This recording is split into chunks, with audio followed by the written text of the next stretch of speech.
just talked to Jamil Muhammad, really interesting kid. How did you guys identify him and see his potential all the way at Georgia State? Yeah, just, going through that portal, evaluating guys and, kind of hone in on, guys you think would fit, and had a chance to go down and meet him there, me and Coach Grinch, and just instantly talking to him, you knew, like, all right, this kid is, like, all business. He doesn't mess around. He's very serious.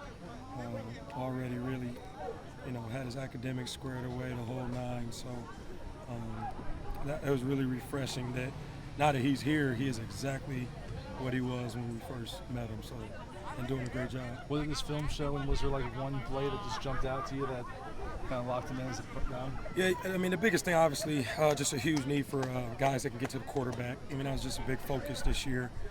Something we thought we lacked a lot last year, to be honest. Need guys that can get to the quarterback. And easily on film, you can see him bend and turn tight quarters. He's got a real good lower body. So, that tends to help guys, be able to, turn that hoop and things. And so, and it's been spot on through 5 practices.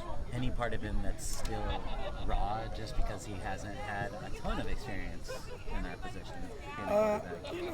Just really trying to learn how we do things, not necessarily from a terminology standpoint, because he really picks up things fast, just more so just my style and, hey, this is how I want you to do it, and this is,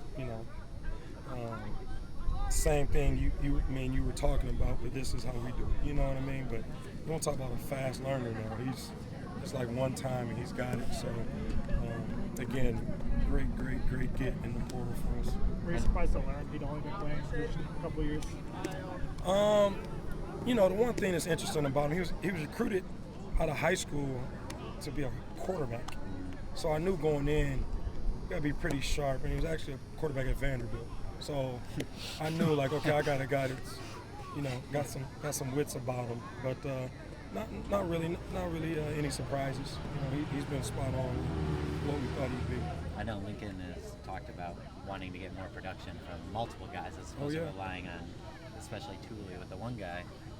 How satisfied are you currently with the makeup of that group and just being able to get more production from a wider group of guys? Yeah, it's honestly, it's really refreshing, through 5 practices, seeing, Jamil, seeing, young Sam Green, seeing Anthony Lucas, man.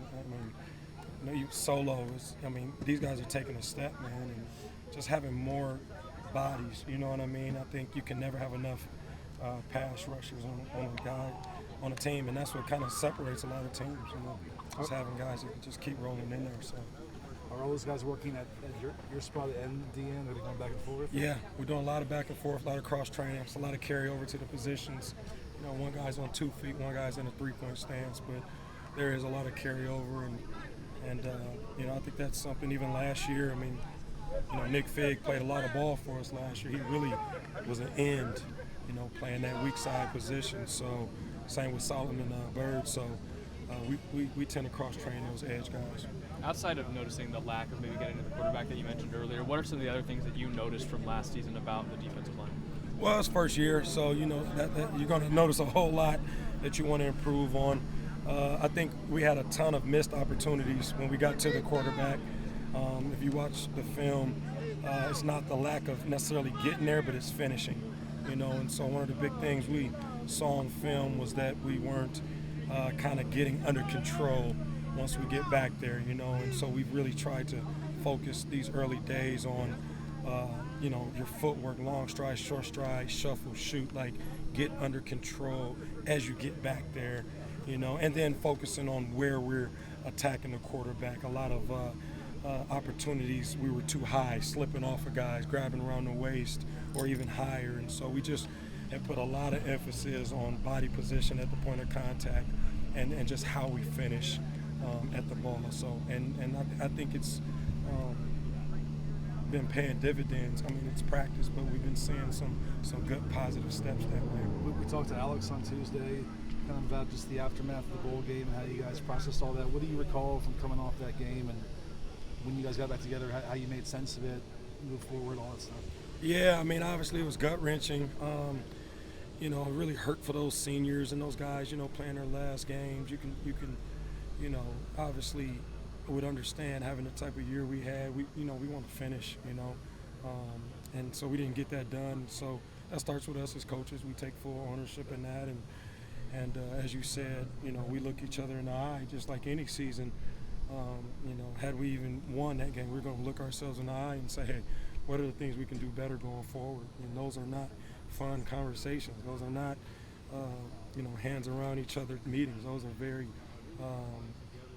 brutally honest interactions with us, and we trust each other, and we've been in this thing for a while, so we understand that's part of it, and we understand it's our job ultimately to get whatever things need to be corrected, you know, and so it's a challenge, so we all step up to it and embrace that, and you know, and the other part is that, you know, we also understand that, you know, year one, man, you're trying to get a lot done in year one, you know what I mean, and, you know, I think that, I don't know, you know, if the outside people thought we'd be sitting there 11 games, chance to win the Pac-12 championship, chance to go to the playoffs, and so, you know, those expectations change as that year goes on, again, on the outside, and so, but, you know, ultimately, we're excited for year two, excited to go back at this thing and added some pieces, and, you know, some guys improved from year one, and us as coaches improve, and so it's exciting.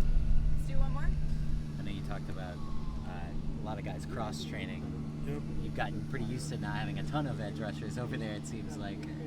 Is that a position you feel like you guys could definitely add maybe here in the offseason? Always. We always have the philosophy you can never have enough edge guys. I mean, we try to load up at the edge positions, you know, because guys get a broken toenail, or, you know what I mean, guy, you know, sick stomach, whatever it is. Like, so you just always want to have viable guys, because it really affects the game from a defensive standpoint if you don't have guys that can win one-on-ones, or if you're short, or like last year, you know, where you know, just not enough guys getting there and finishing it, you know, and so you know, we're gonna keep on loading up the position. It's gonna be a highly competitive room in that D-line, rush, linebackers everywhere, and these guys know that. I think we charted it today. We got 22 guys on our defense that have started at least one game in college football. That's phenomenal. Like, that's a competitive group, you know, if you look at it from that standpoint. So the expectation and the standard is really high this year, and so we're gonna go at it with everything we have. Thank you, Coach. Cool. Thank you, Roy. Yeah, Thank thanks, you all Roy. so much. Appreciate it.